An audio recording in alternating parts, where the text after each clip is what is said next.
आणि आपण BHI 143 म्हणजे इतिहास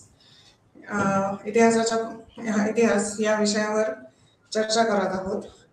तर मग इतिहास या विषयामध्ये कोणता आपण विषय बघतोय तर पर्यावरणाचा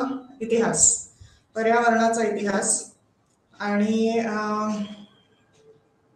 तर मग आपण आज 7वा आणि 8वा युनिट या विषयामधला चर्चा करणार आहोत. तर पर्यावरणाचा इतिहासाच्या विषयामध्ये तर मग 7वा युनिट कोणता आहे? Conservation through ages. पर्यावरणाचे कॉन्झर्वेशन म्हणजे संवर्धन, म्हणजे बऱ्याच काळापासून जे पर्यावरणाचे संवर्धन आपण केलेले आहे ते आपण बघणार आहोत. आणि 8वा युनिट म्हणजे वसाहतवाद आणि पर्यावरण हरित साम्राज्यवाद, म्हणजे इम्पिरियलिझम अँड एन्व्हायरमेंटलिझम, ग्रीन इम्पिरियलिझम. तर मग असं 7वा आणि 8वा युनिट आपण आज चर्चा करणार आहोत.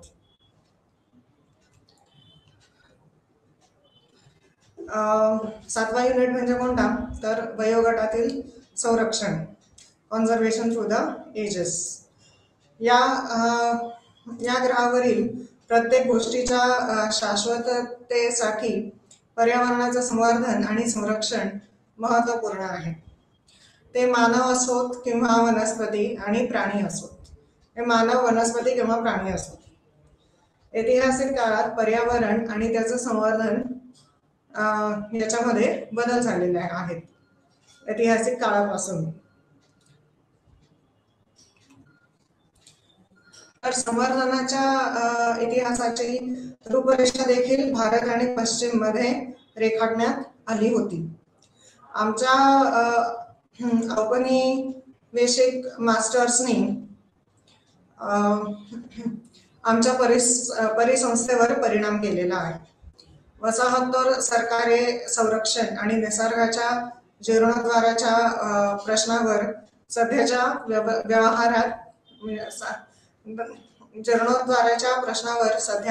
व्यवहारात आहेत.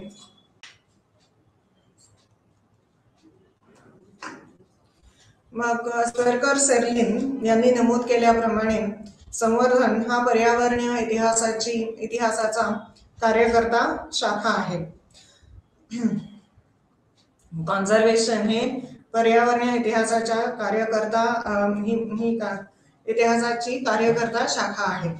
या संदर्भात 1970च्या दशकात पर्यावरणीय चळवळी आणि त्यानंतरच्या दशकांमध्ये पर्यावरणीय इतिहासाच्या लेखनातून उदयास आलेल्या टर्मच्या आधुनिक अर्थाने संरक्षण आहे दाखवलेले आहे.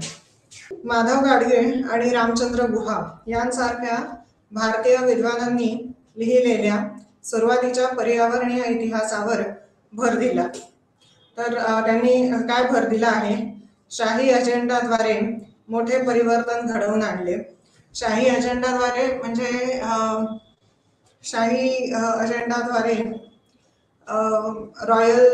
रॉयल अजेंडाद्वारे म्हणजे साधारण ब्रिटिश काळापासून, ब्रिटिश म्हणजे शाही अजेंडाद्वारे मोठे परिवर्तन घडवून आणले आणि वसाहतवादी भारताच्या पर्यावरणीय इतिहासातील पाणलोट आणि नकारात्मक क्षण म्हणून वसाहतवादी धोरण मानले.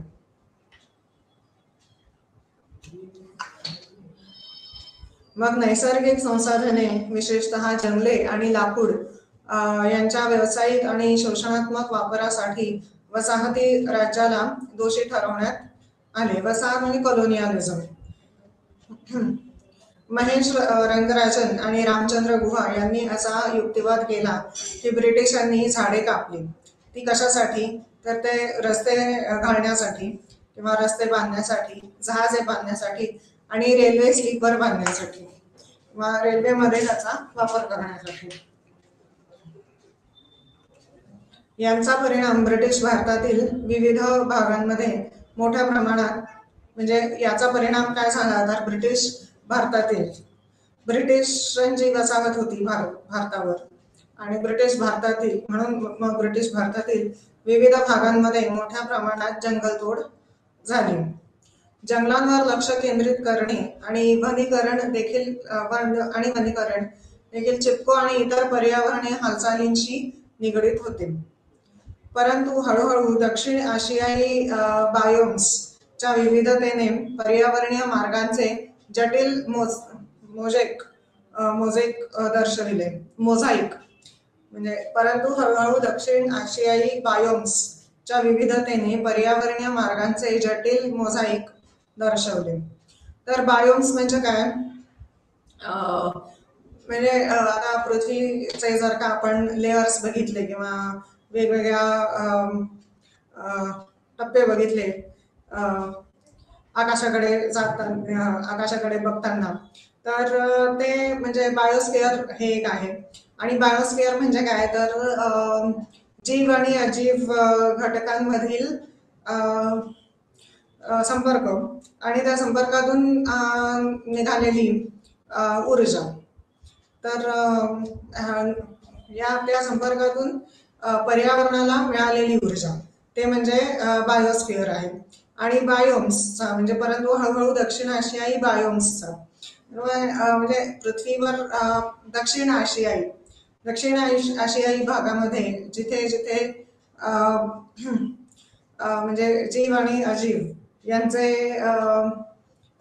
संपर्क होत होता, विविध पर्यावरणीय मार्गांचे जटिल मोझाईक. आणि मोझाईक म्हणजे एक साधारण असं चित्र असतं आणि त्या चित्रामध्ये बारके नक्षी असतात, ते म्हणजे मोझाईक. मग ते बारीक नक्षी त्रिकोण असू दे, चौकोन असू दे, गोलाकार असू दे. पण इकडे आता मोझाईक म्हणजे काय झालं, तर परंतु हळूहळू दक्षिण आशियाई बायोम्सचा म्हणजे भारतातला बायोम वेगळा, मग दक्षिण आशियाई भारताच्या शेजारी वगैरे जे सगळे देश आहेत ते दक्षिण आशियाई बायोम्सच्या विविधतेने पर्यावरणीय मार्गांचे जटिल मोझाईक. भारताचे मोझाईक वेगळे, मग श्रीलंकेचे मोझाईक वेगळे, असं म्हणजे पर्यावरणीय मार्गांचे जटिल मोझाईक दर्शविले. आणि जंगलं वगैरे तोडली होती, तर मग ते मोझाईक जे होतील दक्षिण आशियाई बायोम्सच्या मध्ये म्हणजे दक्षिण आशियाई बायोम्स मध्ये, तर मध्ये जटिल होतील. आणि ते कसे जटिल झाले ते आपण आता बघणार आहोत.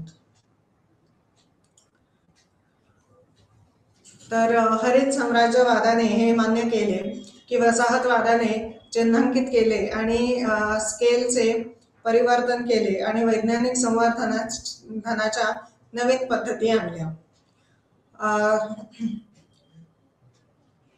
राणागराजन यांनी असाही युक्तिवाद केला आहे की वनवासी केवळ अन्न आणि जगण्यासाठी प्राण्यांची शिकार करत असताना औपनिवेशिक अधिकाऱ्यांसाठी शिकार हा अवकाशाचा खेळ होता आणि वाघासारखे काही प्राणी वर्मीन मानले जात होते. म्हणजे आता औपनिवेशक अधिकाऱ्यांसाठी औपनिवेशक म्हणजे साधारण ब्रिटिश ऑफिसर्स, कारण त्यांची वसाहत भारतामध्ये होती. शिकार हा अवकाशाचा खेळ होता. म्हणजे साधारणपणे एक असा आपण चांगला वेळ घालवण्यासाठी जो छंद जोपासतो, तसं त्या अधिकाऱ्यांसाठी शिकार हा असा म्हणजे अवकाशाचा खेळ होता. आणि वाघांसारखे काही प्राणी वर्मीन मानले जात होते. वाघासारखे काही प्राणी वर्मीन म्हणजे शिकार करायचे, तर मग वाघाची शिकार करायची, असं महत्वाचे प्राणी. वर्मीन महत्वाचं. औपनिवेशक अधिकाऱ्यांसाठी शिकार म्हणजे राणागराजन यांनी असाही युक्तिवाद केला की वनवासी केवळ अन्न आणि जगण्यासाठी प्राण्यांची शिकार करत असताना औपनिवेशक अधिकाऱ्यांसाठी शिकार हा अवकाशाचा खेळ होता, ज्यात वाघासारखे काही प्राणी वर्मीन मानले जात होते.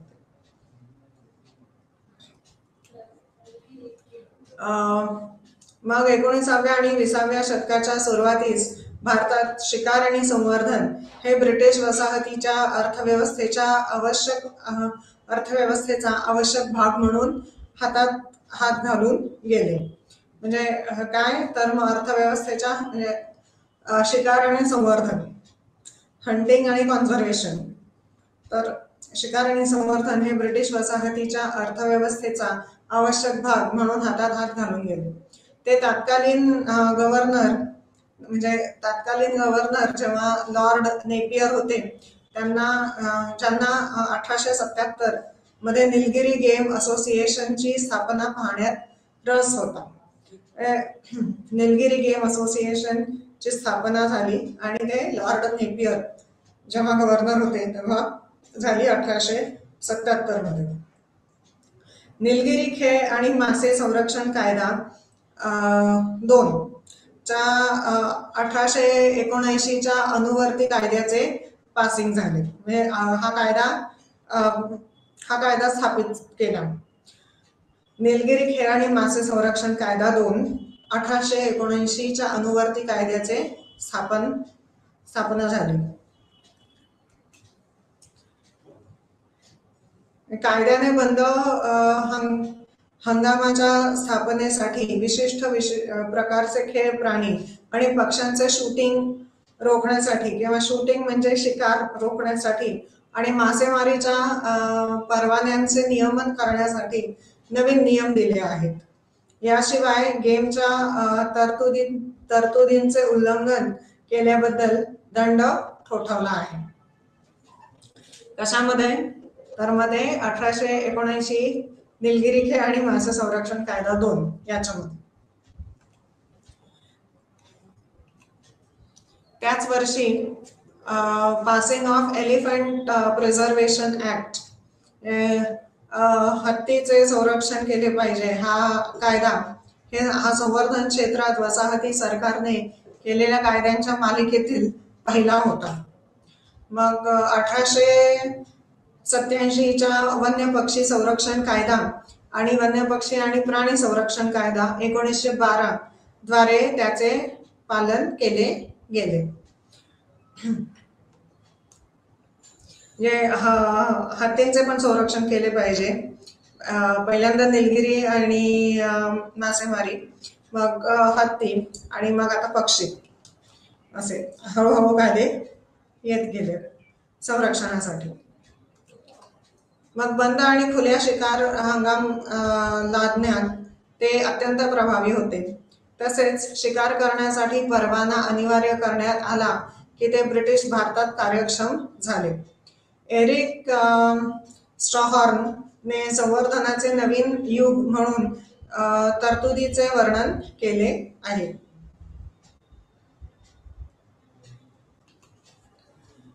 ते विशेषतः यासाठी नियम तयार केले की रात्रीच्या वेळी वाघांना गोळ्या घालण्यास मनाई करून वाघांच्या प्रजातींचे ऱ्हास होण्यापासून संरक्षण करायचे.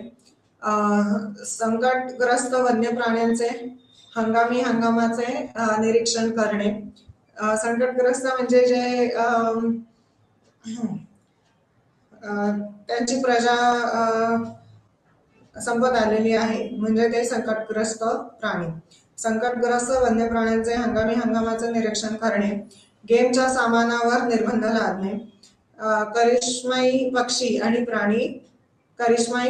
प्राणी जतन करणे.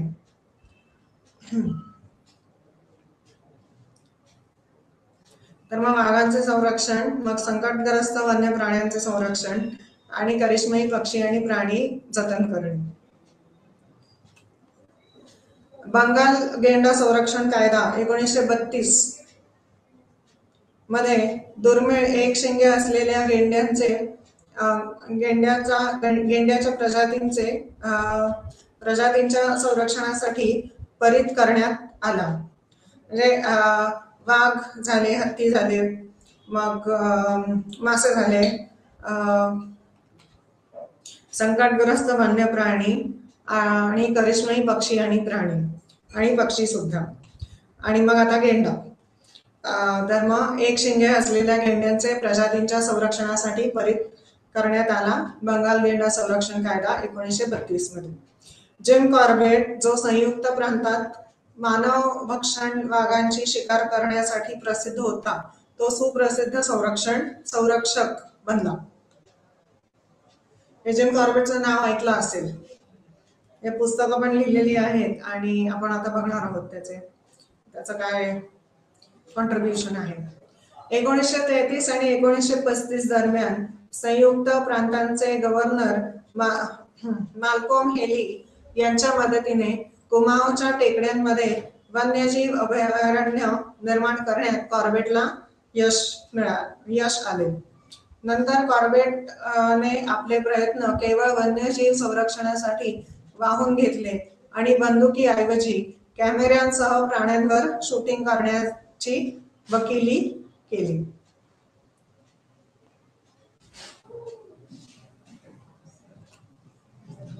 मग बंजारा व्हॅली रिझर्व आणि काझीरंगा अभयारण्य यांसारखे अनेक वन्यजीव राखीव जागाही याच सुमारास स्थापन करण्यात आल्या. वसाहतोत्तर सरकार संरक्षित क्षेत्रांच्या धोरणासह व्यापकपणे चालू राहिले. हे 1970च्या दशकात होते की जगाच्या इतर भागांप्रमाणेच भारतातही पर्यावरणीय चळवळी आणि चेतना उदयास आल्या. इंदिरा गांधींनी म्हणजे साधारणपणे ब्रिटिश वसाहत जेव्हा होती तेव्हा कोणते कायदे निर्माण केले गेले आणि त्याची अंमलबजावणी आणि स्वातंत्र्यानंतर म्हणजे 1970च्या दशकात होते की जगाच्या इतर भागांप्रमाणेच भारतातही पर्यावरणीय चळवळी आणि चेतना उदयास आल्या. इंदिरा गांधींनी विशेष रस घेतला आणि वन्यजीव संरक्षण कायदा 1972 मध्ये मंजूर करण्यात आला. वाघांच्या कातडीच्या निर्यातीवर बंदी घालण्यात आली आणि वाघाच्या प्रकल्पाची घोषणा करण्यात आली. मग 1970च्या दशकात नवीन क्षेत्रे संरक्षित म्हणून नियुक्ती केली गेली. संवर्धनवादी मानसिकतेने प्राचीन वाळवंटाला आदर्श मानले. हे संरक्षित क्षेत्रांमधून वगळण्याची आणि मानवांना काढून टाकण्याचं समर्थन करणे सुरूच ठेवले.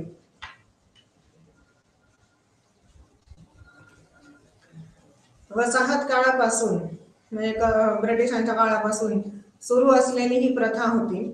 याचा शेतकरी आणि आदिवासी लोकसंख्येच्या उपजीविकेवर विपरीत परिणाम झाला कारण जंगले उपलब्ध करून दिली. कारण म्हणजे यांना जंगले उपलब्ध करून दिली होती, म्हणजे उपलब्ध करून दिली नव्हती पण ती जंगली होतीच आणि जंगलांमधून त्यांना काय मिळत होतं तर मग ते फायरवूड लाकूड मिळत होतं, चारा मिळत होता, औषधी वनस्पती आणि इतर वन उत्पादने मिळत होती त्यांना. पण ते संरक्षण क्षेत्रांमधून वगळण्याची आणि मानवांना काढून टाकण्याचं समर्थन करणे सुरूच ठेवले आणि ते ब्रिटिश काळापासून सुरू झालेले होते. तर मग ते स्वातंत्र्यानंतर सुद्धा चालूच ठेवले. तर मग शेतकरी आणि आदिवासी लोकसंख्येच्या उपजीविकेवर विपरीत परिणाम झाला कारण त्यांना या सगळ्या वस्तू जंगलांमधून सहजी मिळत होत्या. यामुळे महसूल आणि वन विभागाच्या कार्यकर्त्यांप्रती बरेच शत्रुत्व निर्माण झाले, जसे चिपको आंदोलन दरम्यान दिसून आले. वन विभागाच्या कार्यकर्त्यांप्रती फॉरेस्ट ऑफिसर्स वगैरे त्यांचे शत्रुत्व निर्माण झाले.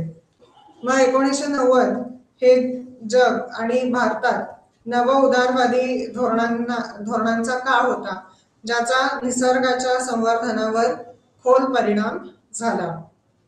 म्हणजे 1990 साली साधारणपणे भारताने तरी ग्लोबलायझेशन 91 सालपासून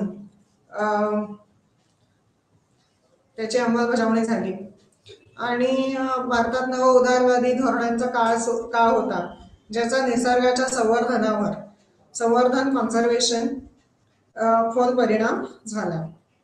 जे ब्रिटिश काळामध्ये किंवा वसाहतवादाचा काळ भारतावर आणि मग 1970 ते 1990 हे हा आपण काळ बघितला आणि आता 1990 हे जग आणि भारतात नव उदारवादी धोरणांचा काळ होता ज्याचा निसर्गाच्या संवर्धनावर खोल परिणाम झाला.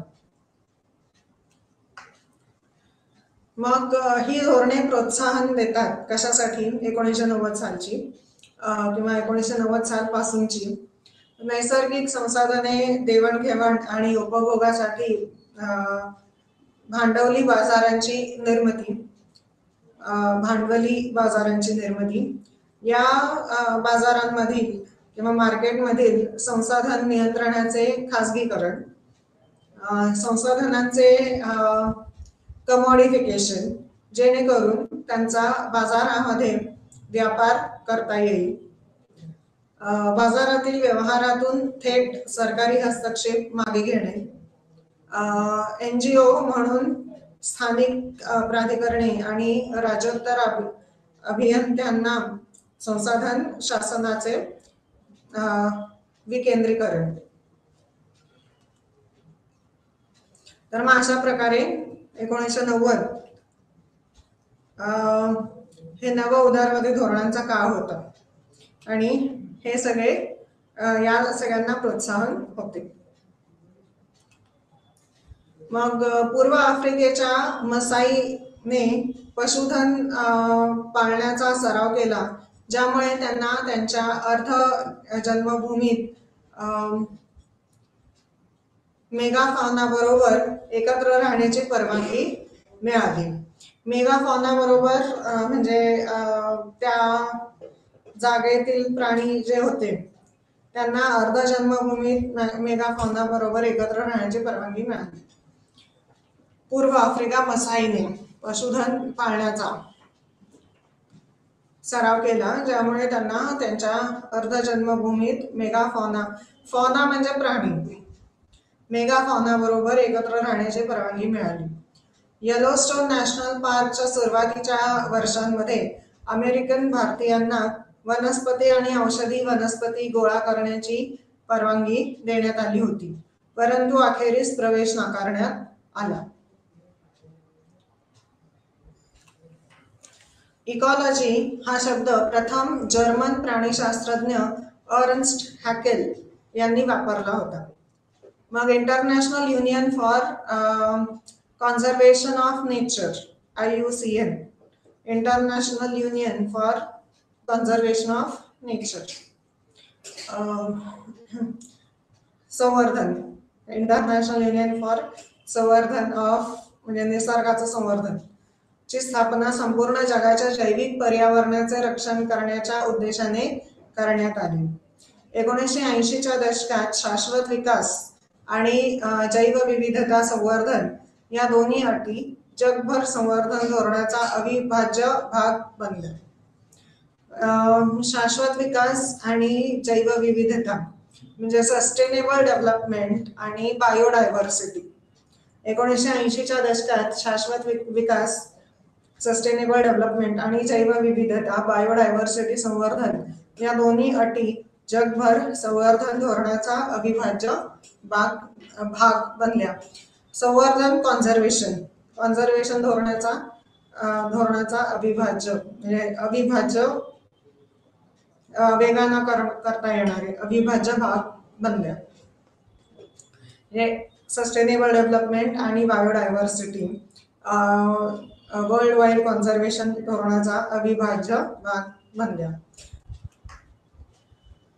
तर 7वा युनिट काय होता किंवा काय आहे तर वयोगटातील संवर्धन. आता या युनिट मधले आपण कीवर्ड किंवा महत्वाच्या संकल्पना बघणार आहोत. तर महत्वाच्या म्हणजे पहिली जी आहे ती अँथ्रोपोजेनिक म्हणजे काय? मानवामुळे निर्माण झालेले किंवा मानवामुळे निर्माण झालेले. अँथ्रोपोजेनिक. जैवविविधता बायोडायव्हर्सिटी पर्यावरणातील वनस्पती आणि प्राण्यांच्या प्रजातींमधील विविधता म्हणजेच जैवविविधता किंवा बायोडायव्हर्सिटी. शाश्वत विकास सस्टेनेबल डेव्हलपमेंट म्हणजे काय तर मानवी विकासाची उद्दिष्टे पूर्ण करण्यासाठी त्याच वेळी नैसर्गिक संसाधने आणि पर्यावरणीय सुरक्षा प्रदान करण्यासाठी नैसर्गिक प्रणालींची क्षमता टिकवून ठेवण्यासाठी तत्व आयोजित करणे. सस्टेनेबल डेव्हलपमेंट म्हणजे काय की जेणेकरून पुढच्या पिढीसाठी नैसर्गिक संसाधने आणि पर्यावरणीय सुरक्षा राहील प्रदान करण्यासाठी नैसर्गिक प्रणालींची क्षमता टिकवून त्यांना पण ते मिळेल असं टिकवून ठेवण्यासाठी तत्व आयोजित करणे म्हणजे सस्टेनेबल डेव्हलपमेंट किंवा शाश्वत विकास.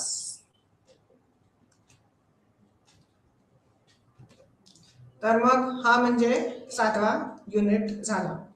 आता आपण 8व्या युनिटकडे बघणार आहोत. तर मग 8वा युनिट म्हणजे कोणता तर वसाहतवाद आणि पर्यावरण हरित साम्राज्यवाद म्हणजे कॉलोनियलिझम अँड एन्व्हायरमेंट ग्रीन इम्पिरियलिझम. वसाहतवाद कॉलोनियलिझम पर्यावरण एन्व्हायरमेंट हरित म्हणजे ग्रीन आणि साम्राज्यवाद म्हणजे इम्पिरियलिझम. तर 8वा युनिट म्हणजे वसाहतवाद आणि पर्यावरण हरित साम्राज्यवाद. तर दीर्घकालीन ऐतिहासिक दृष्टिकोनातून साम्राज्यवाद आणि पर्यावरण शास्त्र यांच्यातील संबंधांवर चर्चा केली जात आहे. साम्राज्यवादावरील ऐतिहासिक लेखनाचा केंद्रबिंदू आर्थिक आणि राजकीय वर्चस्वावर राहिला आहे. साम्राज्यवादावरील ऐतिहासिक लेखनाचा केंद्रबिंदू आर्थिक आणि राजकीय वर्चस्वावर राहिला आहे आणि आर्थिक आणि राजकीय म्हणजे पर्यावरण त्याच्यामध्ये आलं. दीर्घकालीन ऐतिहासिक दृष्टिकोनातून साम्राज्यवाद आणि पर्यावरण शास्त्र यांच्यातील संबंधांवर चर्चा केली जात आहे आणि साम्राज्यवादावरील ऐतिहासिक लेखनाचा केंद्रबिंदू आर्थिक आणि राजकीय वर्चस्वावर राहिला आहे. तर भौगोलिक दृष्ट्या दूरचा प्रदेश किंवा देशांवरील एका देशाद्वारे त्याची स्थापना केली जाते. प्रबळ राजकीय इतिहास आधारित कालखंड समजून घेण्यासाठी अपुरा आहे. प्रबळ राजकीय इतिहास किंवा आधारित कालखंड काय अपुरा आहे पर्यावरणाचा इतिहास आणि सामाजिक आणि आर्थिक जीवनात परिणामकारक बदल म्हणजे हे दोन आपण समजून घेतले तर मग प्रबळ राजकीय इतिहास आधारित कालखंड आपल्याला समजून घेता येईल.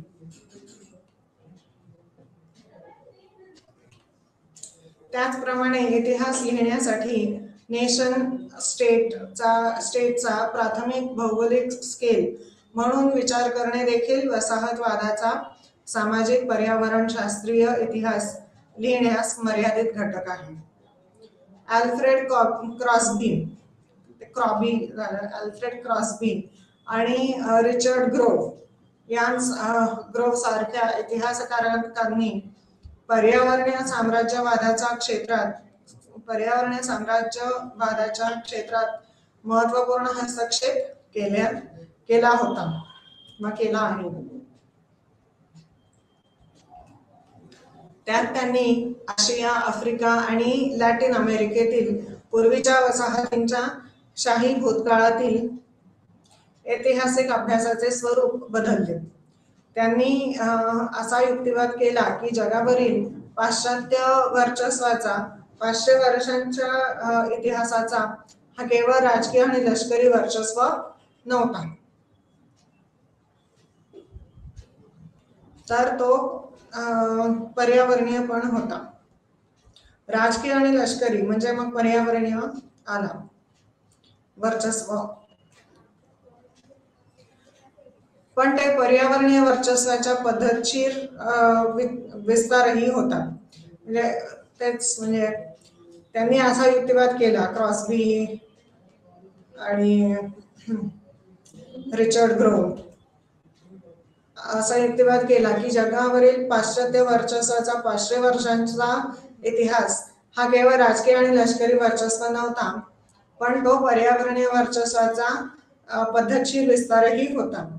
वसाहतींच्या किंवा कॉलनीजच्या पर्यावरणीय वैशिष्ट्यांचे त्यांच्या नैसर्गिक संसाधनांमध्ये बदल घडवून आणण्यासाठी खालील गोष्टींनी महत्वपूर्ण भूमिका बजावली आहे. आणि कोणत्या गोष्टींनी तर ते इम्पिरियल वनस्पती शास्त्रज्ञ,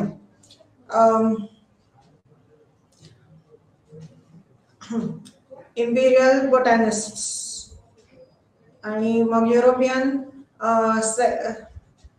युरोपियन सेटलर शेतकरी आणि वृक्षारोपण उद्योजक. तर मग महत्वपूर्ण भूमिका कोणी बजावली आहे? इम्पिरियल किंवा साम्राज्यवादी वनस्पती शास्त्रज्ञ, मग युरोपियन सेटलर किंवा युरोपमधनं आलेले आणि इकडे स्थानिक झालेले सेटलर म्हणून, मग म्हणजे युरोपियन सेटलर किंवा मग ते शेतकरी झाले. युरोपमधून आले आणि इकडे स्थानिक झाले तर मग ते सेटलर शेतकरी आणि वृक्षारोपण उद्योजक. मग वसाहतींच्या नैसर्गिक संपत्तीचे युरोपियन आणि US महानगरांमध्ये मोठ्या प्रमाणात हस्तांतरण झाले. त्यामध्ये कसे? प्रचंड पर्यावरणीय विनाश, हस्तांतरण इंटरफिअरन्स, प्रचंड पर्यावरणीय विनाश. आणखीन उपजीविकेच्या पद्धतींमध्ये बदल, साथीच्या रोगांचा प्रसार, प्रजाती नष्ट होणे आणि स्थानिक लोकसंख्येची विल्हेवाट आणि निर्मूलन.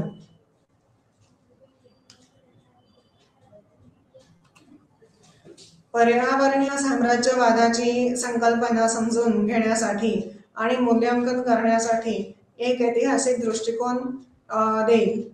काय? तर ते वर्तमान हवामान संकट आणि त्यांचे संभाव्य सामाजिक परिणाम. पर्यावरणीय साम्राज्यवादाची संकल्पना समजून घेण्यासाठी आणि मूल्यांकन करण्यासाठी एक ऐतिहासिक दृष्टिकोन देईल. ते म्हणजे वर्तमान हवामान संकट आणि त्याचे संभाव्य सामाजिक परिणाम.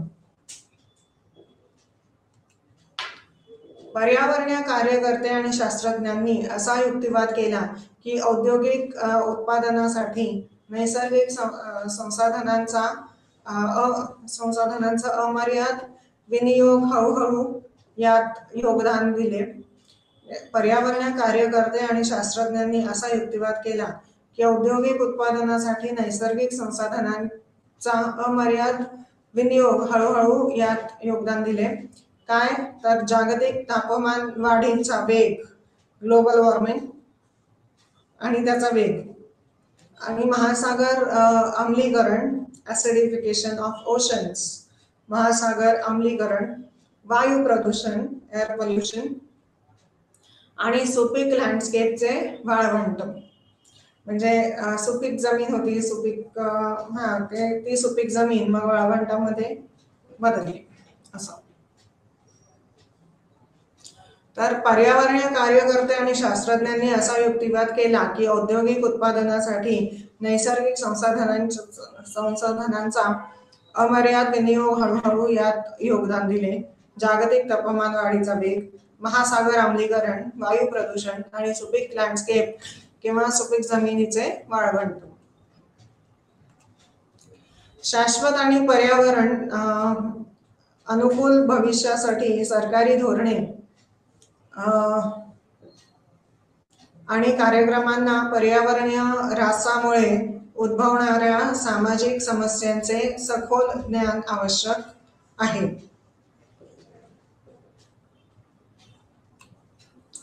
निसर्गाचा प्रवेश आणि वापर यांवर ऐतिहासिक दृष्टिकोन विकसित केल्याने सरकार आणि धोरणकर्त्यांना सामाजिक असमानतेच्या मुद्द्यांवर एक गंभीर दृष्टिकोन विकसित करण्यात मदत होईल. समकालीन संदर्भातील पर्यावरणीय साम्राज्यवाद समजून घेण्यासाठी एक गंभीर दृष्टिकोन प्रदान करतो. तर परकेपणा आणि लोकांची विल्हेवाट, त्यांची जमीन आणि उपजीविका. तर समकालीन संदर्भातील पर्यावरणीय साम्राज्यवाद समजून घेण्यासाठी एक गंभीर दृष्टिकोन प्रदान करतो. तर तो परकेपणा आणि लोकांची विल्हेवाट आणि त्यांची जमीन आणि उपजीविका.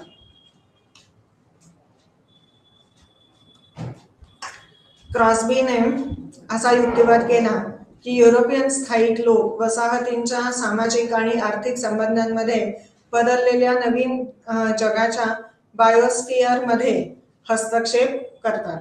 बायोस्फिअर मी मगाशी सांगितलं की जैविक आणि अजैविक या घटकांचा संपर्क होतो आणि त्याच्यातून ऊर्जा निर्माण होते. मग ती ऊर्जा पृथ्वीला मिळते. आणि क्रॉस्बी असा युक्तिवाद करतात की युरोपियन स्थायिक म्हणजे भारतात आलेले युरोपियन लोक वसाहतींच्या सामाजिक आणि आर्थिक संबंधांमध्ये बदललेल्या नवीन जगाच्या बायोस्फिअरमध्ये म्हणजे या घटकांमध्ये जैविक आणि अजैविक घटकांमध्ये हस्तक्षेप करतात. ते वनस्पती आणि प्राण्यांच्या जागतिक अभिसरणाचा मागोवा घेत होते की त्यांनी हे सांगितले. तर पांढऱ्या स्थायिकांनी व्हाईट सेटलर्स पांढऱ्या स्थायिकांनी एक नवीन जग विकसित केले जिथे स्वदेशी लोकसंख्येला नागरिक शेतकऱ्याचे कोणतेही अधिकार नव्हते. युरोपियन वसाहतकर्त्यांनी रोपण केलेल्या नवीन वनस्पती आणि प्राणी यांनी हजारो स्थानिक प्रजाती बदलल्या.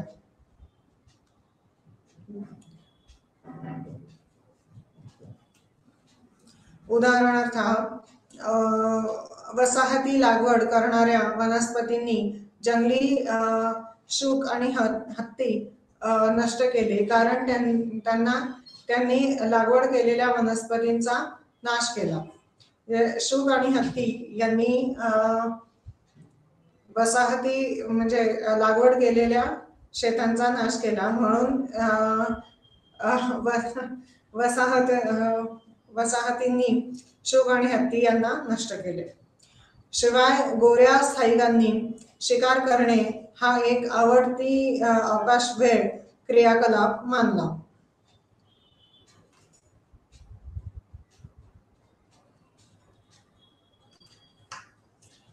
लाकूड आवश्यकतेसाठी लागवड करणारे देखील मोठ्या प्रमाणात जंगलतोड करण्यात गुंतलेले आहेत. मोठ्या प्रमाणावर जंगलतोडीमुळे शेवटी सुपीक जमिनीची मोठ्या प्रमाणात धूप होते. मोठ्या प्रमाणावर जंगलतोडीमुळे शेवटी सुपीक जमिनीची मोठ्या प्रमाणात धूप होते, राख होते, ती सुपीक राहत नाही.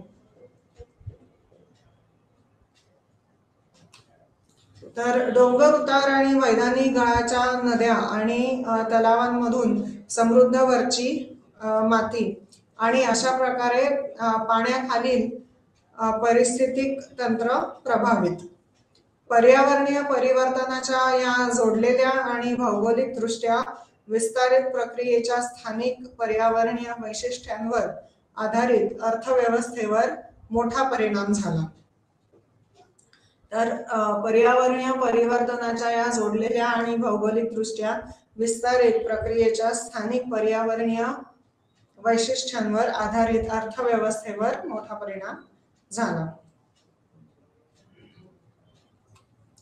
रिचर्ड ग्रोवने युरोपियन वसाहती विस्ताराच्या आशियाई आणि आफ्रिकन संदर्भाचा संदर्भ देण्यासाठी हिरवा साम्राज्यवाद हा शब्द वापरला. आल्फ्रेड क्रॉस्बी यांनी युरोपियन लोकांच्या वसाहती विकसित करण्यासाठी पर्यावरण शास्त्रज्ञ आणि समाजाच्या मोठ्या प्रमाणावर परिवर्तन म्हटले आहे जेणेकरून त्यांच्या युरोपियन मातृभूमीचे न्यू युरोप म्हणून पुनरुत्पादन होईल.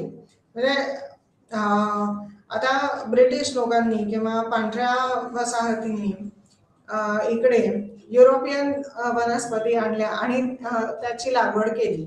तर मग एवढी लागवड केली की न्यू युरोप म्हणून पुनरुत्पादन होईल. भारताला त्यांना युरोपातून आणलेल्या वनस्पती किंवा प्राणी वगैरे सुद्धा, त्या मांजर वगैरे भारतीय नाहीये. तर आपण आता बघूया ते.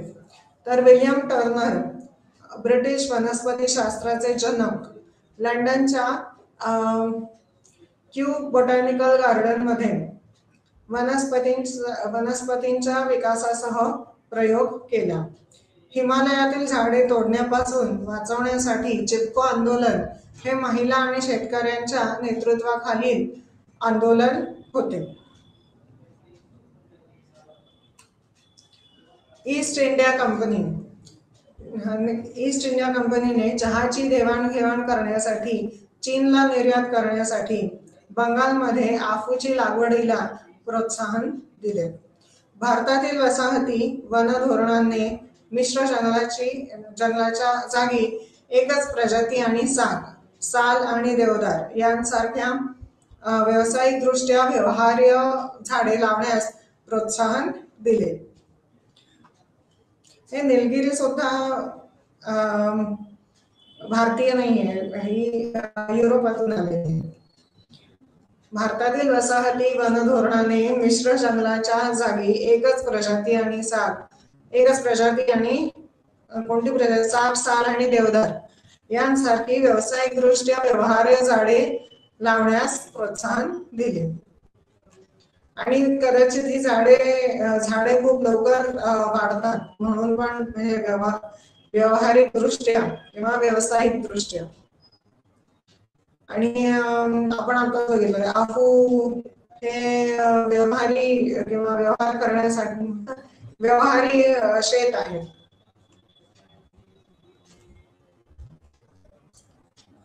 किंवा चहा आणि आफू असं ईस्ट इंडिया कंपनी. आमच्या वसाहती राज्यकर्त्यांनी मसाले, कापूस, ऊस आणि भांग यांसारख्या नगदी पिकांचे उत्पादन वाढवण्यासाठी सामान्य मालमत्ता संसाधनांचे खासगीकरण करण्याचा प्रयत्न केला.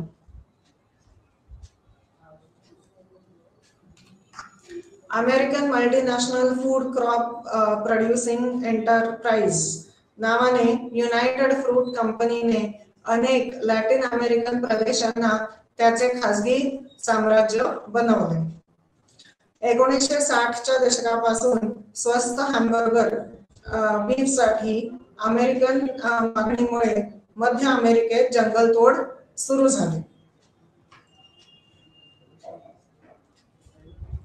सेंट्रल अमेरिकेमध्ये, मध्य अमेरिकेमध्ये जंगलतोड सुरू झाली.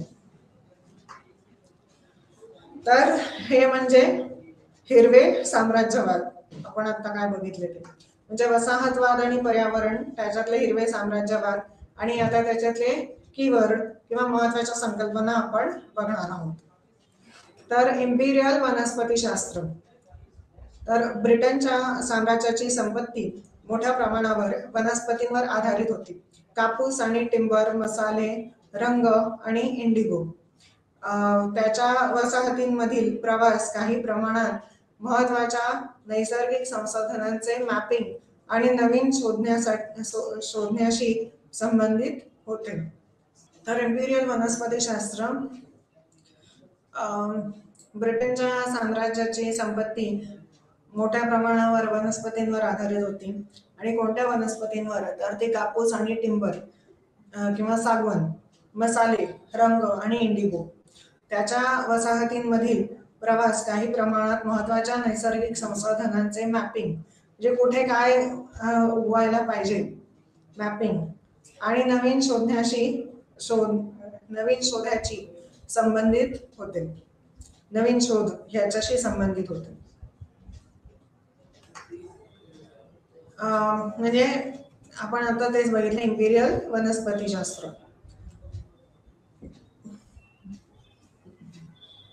तर उदाहरणार्थ काय आहे?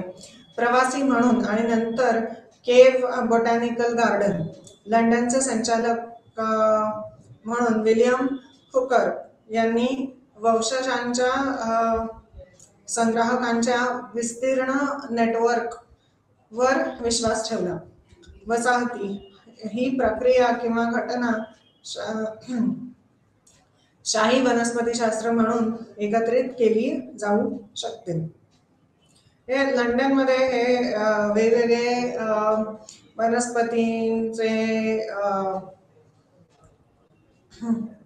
वेगवेगळ्या वनस्पतींचे छोटे स्वरूप आणले आणि त्याच्यावर अभ्यास केला आणि म्हणून मग मॅपिंग करता आलं. तर मग ते इम्पिरियल वनस्पतीशास्त्र. साधारणपणे साम्राज्यवादासाठी जे काय वनस्पतीचा अभ्यास करण्याची गरज होती तर मग ते म्हणजे साम्राज्यवादी वनस्पतीशास्त्र किंवा इम्पिरियल वनस्पतीशास्त्र. किंवा हे या पिकाचा किंवा या झाडाचा असा उपयोग होतो आणि म्हणून ती झाडे भरपूर लावा आणि ती लवकर वाढतील आणि नंतर मग त्याचा उपयोग करता येईल, असं त्याला म्हणतात साम्राज्य वनस्पतीशास्त्र किंवा इम्पिरियल वनस्पतीशास्त्र. मग न्यू युरोप म्हणजे काय? जगभरातील भौगोलिक दृष्ट्या भिन्न क्षेत्रांच्या व्यापक युरोपियन वसाहतीची संकल्पना, स्थायिकांनी दाखवलेली वर्तणूक आणि नंतरच्या काळात पर्यावरणीय बदल. म्हणजे युरोपियन लोक भारतात आले, भारतात स्थानिक झाले आणि मग स्थानिक झाले म्हणजे शेतकरी झाले असतील किंवा ईस्ट इंडिया कंपनी होतीच आणि मग ते ईस्ट इंडिया कंपनी चहा, आफू, चीनला त्याची निर्यात करायची म्हणून म्हणजे किंवा चीनमध्ये आफू पोचायला पाहिजे आणि त्याच्यासाठी चहाची मळी वगैरे. न्यू युरोप युरोपातले लोक भारतात येतात, भारतात स्थायिक होतात आणि पर्यावरणीय बदल कशासाठी? साम्राज्यवादासाठी किंवा व्यावहारिक दृष्ट्या पर्यावरणीय बदल. मग वनस्पती हस्तांतरण म्हणजे काय? तर जमिनीतील वनस्पतींच्या ट्रेस एलिमेंट्सचे हस्तांतरण हा जीवसृष्टीचा निर्जीव भागापासून जिवंत कप्प्यांपर्यंतचा एक घटक प्रवाह आहे. हे ऐतिहासिक दृष्ट्या परिभाषित केले आहे आणि युरोपियन साम्राज्यवादाच्या संदर्भात अधिक स्पष्टपणे स्पष्ट केले आहे.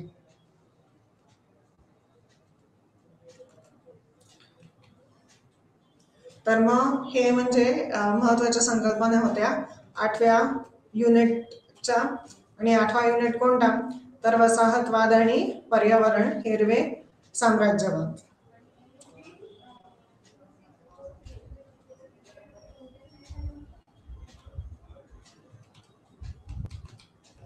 अशा प्रकारे आपण 2 युनिट बघितले, 7वा आणि 8वा युनिट. तर 7वा युनिट म्हणजे कोणता होता? तर वयोगटातील संरक्षण, कॉन्झर्वेशन थ्रू द एजेस. आणि तर मग वयोगटातील संरक्षण म्हणजे काय? या ग्रहावरील प्रत्येक गोष्टीच्या शाश्वततेसाठी पर्यावरणाचे संवर्धन आणि संरक्षण महत्वपूर्ण आहे. ते मानव असोत किंवा वनस्पती आणि प्राणी असोत. ऐतिहासिक काळात पर्यावरण आणि त्याचे संवर्धन मध्ये बदल झालेले आहेत. संवर्धनाच्या इतिहासाची रूपरेषा देखील भारत आणि पश्चिम मध्ये रेखाटण्यास आली होती. आमच्या औपनिवेशिक मास्टर्सनी आमच्या परिसंस्थेवर परिणाम केला. वसाहतोत्तर सरकार संरक्षण आणि निसर्गाच्या जीर्णोद्धाराच्या प्रश्नावर सध्याच्या व्यवहारात आहेत.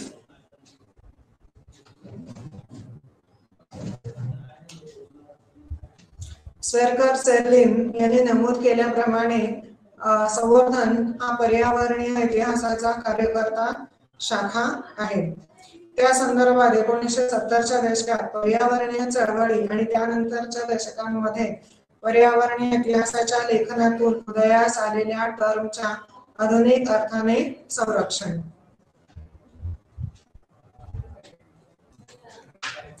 माधव गाडगे आणि रामचंद्र गुहा यांसारख्या भारतीय विद्वानांनी लिहिलेल्या सुरुवातीच्या पर्यावरणीय इतिहासावर भर दिला. शाही अजेंडाद्वारे मोठे परिवर्तन घडवून आणले आणि वसाहतवादी भारताच्या पर्यावरणीय इतिहासातील पाणलोट आणि नकारात्मक क्षण म्हणून वसाहतवादी धोरण मानले.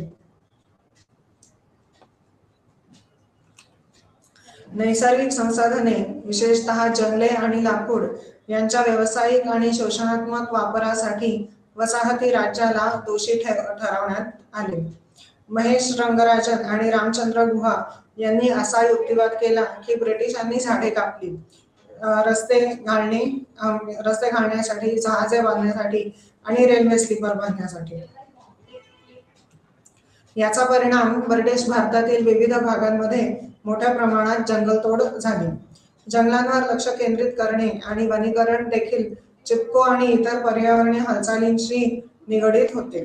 परंतु हळूहळू दक्षिण आशियाई बायोम्सच्या विविधतेने पर्यावरणीय मार्गांचे जटिल मोझाईक दर्शवले. हरित साम्राज्यवादाने हे मान्य केले की वसाहतवादाने चिन्हांकित केले आणि स्केलचे परिवर्तन केले आणि वैज्ञानिक संवर्धनाच्या नवीन पद्धती आणल्या. राणागराजन यांनी असाही युक्तिवाद केला. वनवासी केवळ अन्न आणि जगण्यासाठी प्राण्यांची शिकार करत असताना औपनिवेशिक अधिकाऱ्यांसाठी शिकार हा अवकाशाचा खेळ होता, लीजर गेम, ज्यात वाघासारखे काही प्राणी वर्मीन मानले जात होते. 19व्या आणि 20व्या शतकाच्या सुरुवातीस भारतात शिकार आणि संवर्धन हे ब्रिटिश वसाहतीच्या अर्थव्यवस्थेचा आवश्यक भाग म्हणून हातात हात घालून गेले. ते तत्कालीन गव्हर्नर लॉर्ड नेपियर होते, ज्यांना 1877 मध्ये निलगिरी गेम असोसिएशनची स्थापना पाहण्यात रस होता. निलगिरी खेळ आणि मासे संरक्षण कायदा 2 च्या 1879 च्या अनुवर्ती कायद्याचे पासिंग किंवा स्थापन झाले. कायद्याने बंद हंगामाच्या स्थापनेसाठी विशिष्ट प्रकारचे खेळ प्राणी आणि पक्ष्यांचे शूटिंग रोखण्यासाठी आणि मासेमारीच्या परवान्यांचे नियमन करण्यासाठी नवीन नियम दिले आहेत. याशिवाय गेमच्या तरतुदींचे उल्लंघन केल्याबद्दल दंड ठोठावला. त्याच वर्षी passing of elephant preservation act संवर्धन क्षेत्रात वसाहती सरकारने केलेल्या कायद्यांच्या मालिकेतील पहिला होता. 1887 च्या वन्य पक्षी संरक्षण कायदा आणि वन्य पक्षी आणि प्राणी संरक्षण कायदा 1912 द्वारे त्याचे पालन केले गेले. बंद आणि खुल्या शिकार हंगाम लादण्यात ते अत्यंत प्रभावी होते. तसेच शिकार करण्यासाठी परवाना अनिवार्य करण्यात आला की ते ब्रिटिश भारतात कार्यक्षम झाले. एरिक स्ट्रॉहर्नने संवर्धनाचे नवीन युग म्हणून तरतुदींचे वर्णन केले आहे. ते विशेषतः यासाठी नियम तयार केले. रात्रीच्या वेळी वाघांना गोळ्या घालण्यास मनाई करून वाघांच्या प्रजातींचे ऱ्हास होण्यापासून संरक्षण करणे, संकटग्रस्त वन्य प्राण्यांचे हंगामाचे निरीक्षण करणे, गेमच्या सामानावर निर्बंध लादणे, करिश्माई पक्षी आणि प्राणी यांचे जतन करणे. बंगाल गेंडा संरक्षण कायदा 1932 मध्ये दुर्मिळ एक शिंगे असलेल्या गेंड्यांच्या प्रजातींच्या संरक्षणासाठी पारित करण्यात आला. जिम कॉर्बेट, जो संयुक्त प्रांतात मानव भक्षण वाघांची शिकार करण्यासाठी प्रसिद्ध होता, तो सुप्रसिद्ध संरक्षक बनला.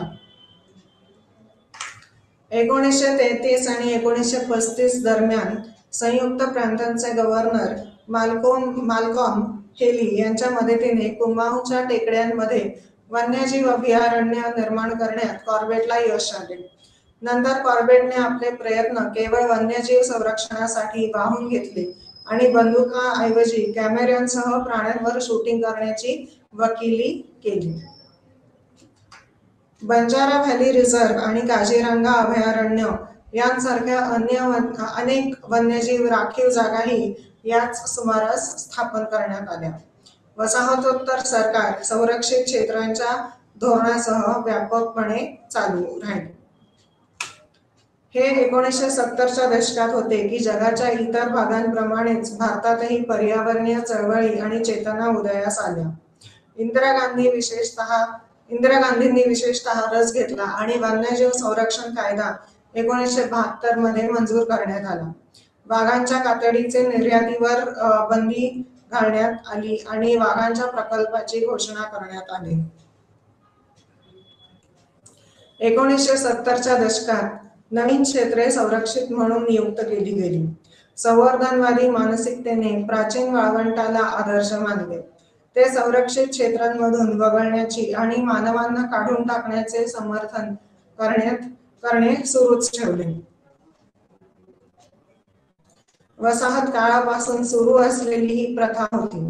याचा शेतकरी आणि आदिवासी लोकसंख्येच्या उपजीविकेवर विपरीत परिणाम झाला, कारण जंगले उपलब्ध करून दिली. म्हणजे काय करून देतात तर ते फायरवूड, चारा, औषधी वनस्पती आणि इतर वन उत्पादने. यामुळे महसूल आणि वन विभागाच्या कार्यकर्त्यांप्रती बरेच शत्रुत्व निर्माण झाले, जसे चिपको आंदोलन दरम्यान दिसून आले. 1990 हे जग आणि भारतात नव उदारवादी धोरणांचा काळ होता, ज्याचा निसर्गाच्या संवर्धनावर खोल परिणाम झाला. ही धोरणे प्रोत्साहन देतात नैसर्गिक संसाधने देवाणघेवाण आणि उपभोगासाठी भांडवली बाजारांची निर्मिती, या बाजारांमधील संसाधन नियंत्रणाचे खासगीकरण, संसाधनांचे कमोडिफिकेशन जेणेकरून त्यांचा बाजारामध्ये व्यापार करता येईल, बाजारातील व्यवहारातून थेट सरकारी हस्तक्षेप मागे घेणे, NGO म्हणून स्थानिक प्राधिकरणे आणि राज्योत्तर अभियंत्यांना या संसाधन शासनाचे विकेंद्रीकरण. पूर्व आफ्रिकेच्या मसाईने पशुधन पाळण्याचा सराव केला, ज्यामुळे त्यांना त्यांच्या अर्धजन्मभूमीत मेगाफॉनाबरोबर एकत्र राहण्याची परवानगी मिळाली. येलोस्टोन नॅशनल पार्कच्या सुरुवातीच्या वर्षांमध्ये अमेरिकन भारतीयांना वनस्पती आणि औषधी वनस्पती गोळा करण्याची परवानगी देण्यात आली होती, परंतु अखेरीस प्रवेश नाकारण्यात आला. इकॉलॉजी हा शब्द प्रथम जर्मन प्राणीशास्त्र अर्न्स्ट हॅकेल यांनी वापरला होता. International union for conservation of nature IUCN ची स्थापना संपूर्ण जगाच्या जैविक पर्यावरणाचे रक्षण करण्याच्या उद्देशाने करण्यात आली. 1980 च्या दशकात शाश्वत विकास आणि जैवविविधता संवर्धन या दोन्ही अटी जगभर संवर्धन धोरणाचा अविभाज्य भाग बनल्या.